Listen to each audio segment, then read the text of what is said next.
Alright, here we go again. Uh, Sorry about that, my interruption.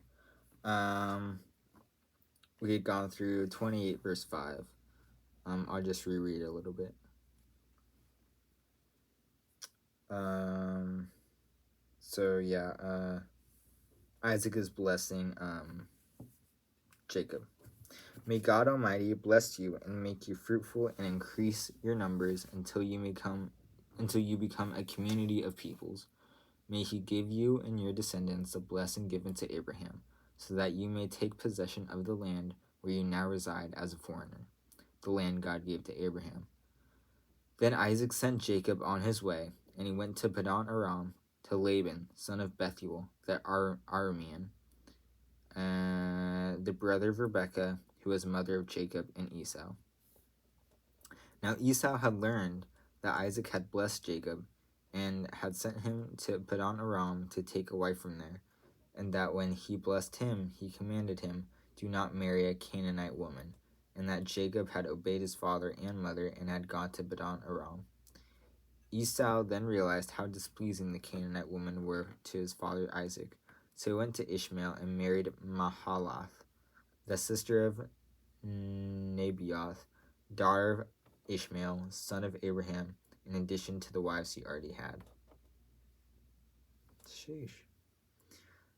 Jacob's dream in Bethel. This is verse 10. Jacob left Beersheba and set out for Haran, I think, actually.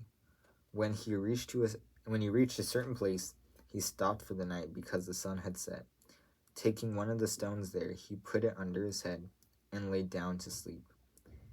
He had a dream in which he saw a stairway resting on earth, with its top reaching to heaven, and the angels of God were ascending and descending on it. There above it stood the Lord, and he said, I am the Lord, the God of your father Abraham, and the God of Isaac. I will give you and your descendants that land on which you are lying. Your descendants will be like the dust of the earth, and you will spread out to the west and to the east, to the north and to the south. All peoples on earth will be blessed through you and your offspring. I am with you and will watch over you wherever you go, and I will bring you back to this land.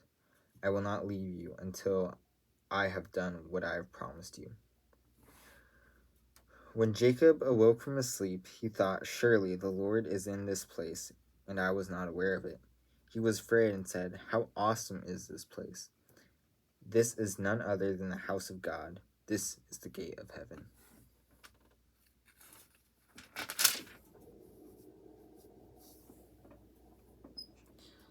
Early the next morning, Jacob took the stone he placed under his head,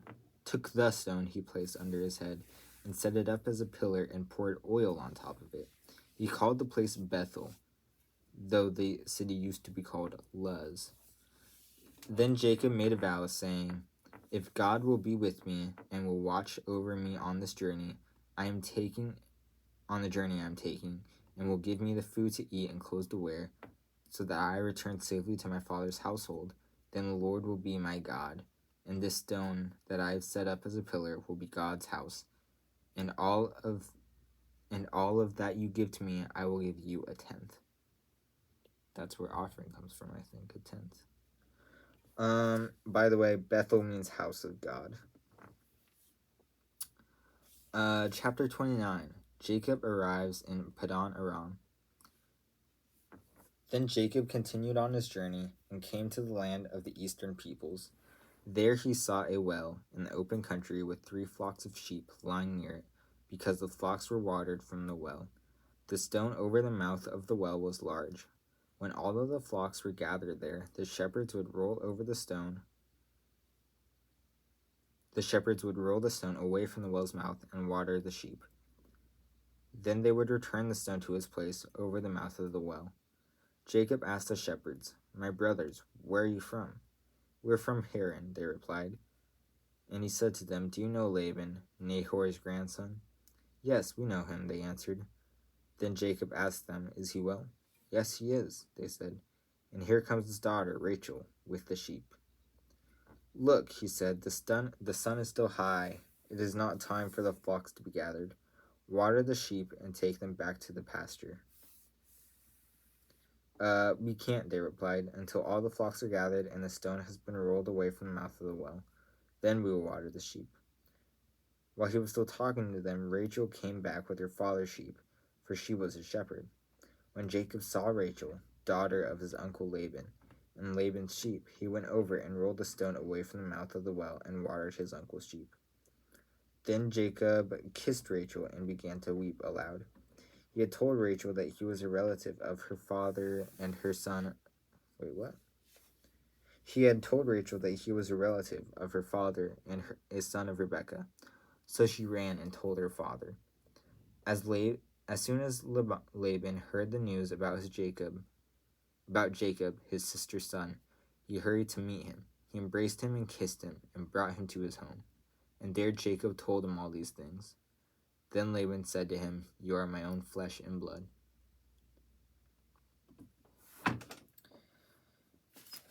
Jacob marries Leah and Rachel.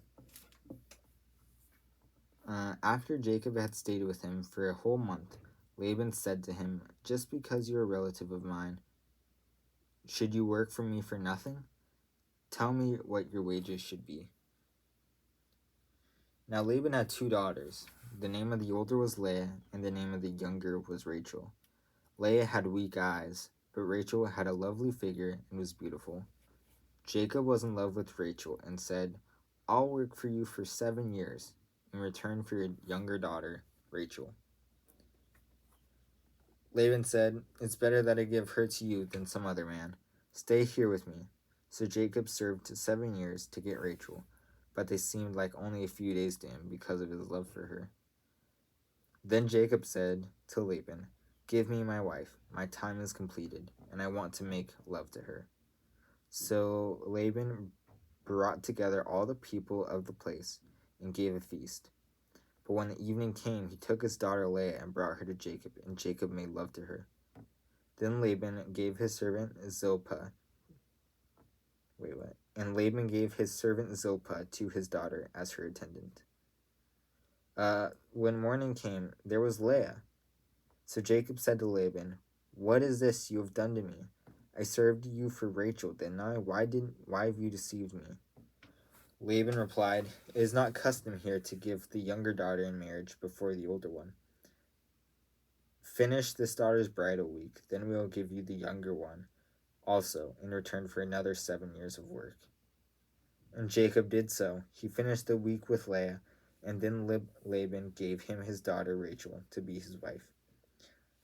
Laban gave his servant Bilhah to his daughter Rachel as her attendant. Jacob made love to Rachel also, and his love for Rachel was greater than his love for Leah. And he worked for Laban for another 7 years. Jacob's children. When the Lord saw that Leah was not loved, he enabled her to conceive, but Rachel remained childless. Leah became pregnant and gave birth to a son. She named him Reuben, for she said, "It is because the Lord has seen my misery." Surely my husband will love me now. She conceived again, but when she gave birth to a son, she said, "Because the Lord heard that I am not loved, he gave me this one too." So she named him Simeon. Again she conceived, and when she gave birth to a son, she said, "Now at last my husband will become attached to me, because I have borne to him 3 sons." So he named him Levi.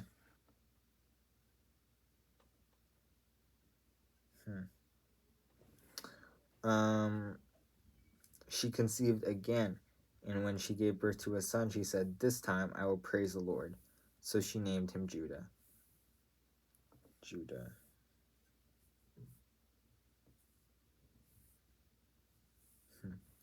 Okay, then she stopped having children. Chapter 30. When Rachel saw that she was not bearing Jacob any children, she became jealous of her sister. So she said to Jacob, "Give me children, or I'll die." Jacob became angry with her and said, "Am I in the place of God who has kept you from having children?" Then she said, "Here is Bilhah, my servant. Sleep with her so that she can bear children for me, and I too can build a family through her." So she gave him her servant Bilhah as wife. Jacob slept with her, and she became pregnant and bore him a son. Then Rachel said, "God has vindicated me. He has listened to my plea and given me a son." Because of this, she named him Dan. Dan means vindicated. Rachel's servant Bilhah conceived again and bore Jacob a second son. Then Rachel said, "I have had a great struggle with my sister, and I have won." So she named him Naphtali. When Leah saw that she had stopped having children, she took her servant Zilpah and gave her to Jacob as wife. Leah's servant Zilpah bore Jacob a son. Then Leah said, "What a good fortune!" So she named him Gad. Leah's servant Zilpah bore Jacob a second son. Then Leah said, "How happy I am! The woman will call..." Wait, what? "How happy I am! The woman will call me happy." So she named him Asher. During wheat harvest, Reuben went out into the fields and found some mandrake plants, which he brought to his mother Leah. Rachel said to Leah, "Please give me some of your son's mandrakes." But she said to her, "Wasn't it enough that you took away my husband?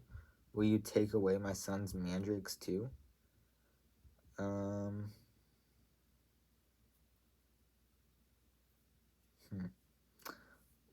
Very well, Rachel said. "He can sleep with you tonight in return for your son's mandrakes." Wait, what?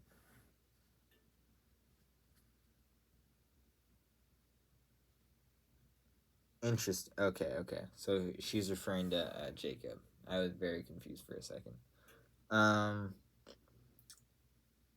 Okay, very well, Rachel said. "He can sleep with you tonight in return for your son's mandrakes." So when Jacob came in from the fields that evening, Leah went out to meet him. "You must sleep with me," she said. "I have hired you with my son's mandrakes." So I slept with her that night. God listened to Leah, and she became pregnant and bore Jacob a fifth son. Then Leah said, "God has rewarded me for giving my servant to my husband." So she named him Issachar. Issachar means reward. Leah conceived again and bore Jacob a sixth son. Then Leah said, "God has presented me with a precious gift.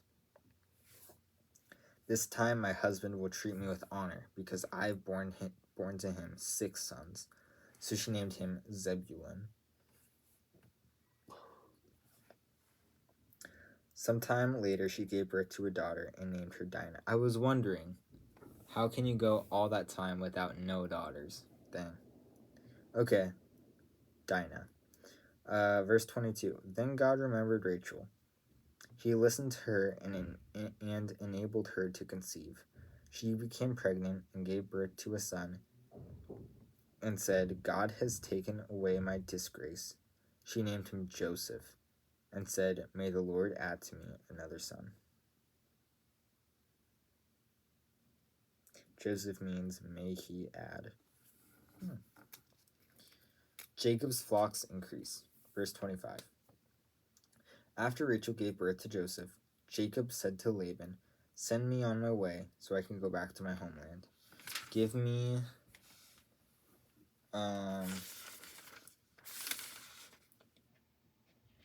my wives and my children, for whom I have served to you, and I will be on my way. You know how much I've done for you." But Laban said to him, "I have found favor in your eyes. Please stay. I have learned by divination that the Lord has blessed me because of you." He added, "Name your wages, and I will pay them." Jacob said to him, "You know how I have worked for you, and how your livestock has fared under my care. The little you had before I came has increased greatly, and the Lord has blessed you wherever I have been. But now, what may I do something for my own household?"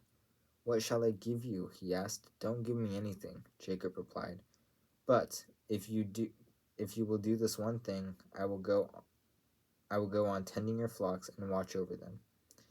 Let me go through all your flocks today and remove from them every speckled or spotted sheep, every dark-colored lamb, and every spotted or speckled goat.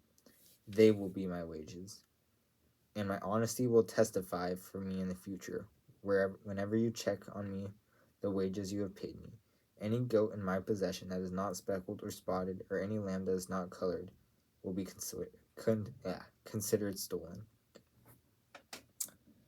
Agreed. I don't know if you just heard that. Something fell over. Agreed, said Laban. Let it be as you have said. That same day he removed all the male goats that were streaked or spotted, and all the speckled or spotted female goats. All of them had white on them. And all the dark-colored lambs, and he placed them in the care of his sons. Then he put a 3-day journey between himself and Jacob, while Jacob continued to tend the rest of Laban.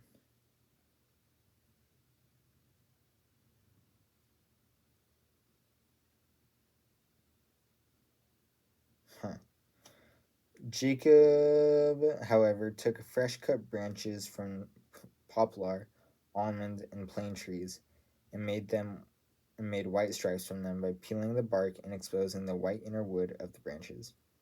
Then he placed the peeled branches all in the watering troughs, so that they would be directly in front of the flocks when they came to drink. When the flocks were in the heat and came to drink, they matted in front of the branches. And they bore young that were streaked or speckled or spotted. Jacob set apart the young of the flock by themselves, but made the rest of the streaked and dark-colored animals that belonged to Laban. Face the streaked and dark-colored animals that belonged to Laban. Thus he made separate flocks for himself and did not put them with Laban's animals. Whenever the stronger females were in heat, Jacob would place branches in the troughs in front of the animals so that they would mate near the branches. But if the animals were weak, he would not place them there.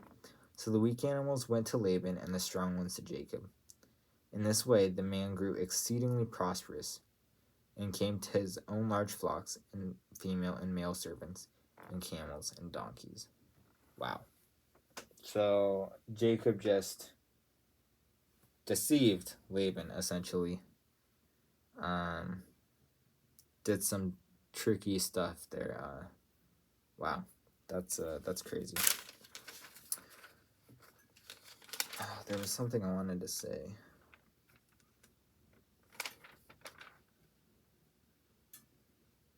Oh yeah, I found it pretty funny how the one person Jacob wanted to be with, Rachel, she was the last one to give him a son, which I found was kind of funny, ironic. Because, like, here's Leah. Here's Leah's servant. Or no, here's Leah. Here's Rachel's servant. And then here's Leah's servant. And then now Rachel will bear you a son. And that's only by God's grace, too. I just found that kind of ironic. Anyways, that was a long section. Thank you for listening. Tomorrow we'll pick back up in chapter 31. Jacob flees from Laban. Finally. All right. Thank you. Bye.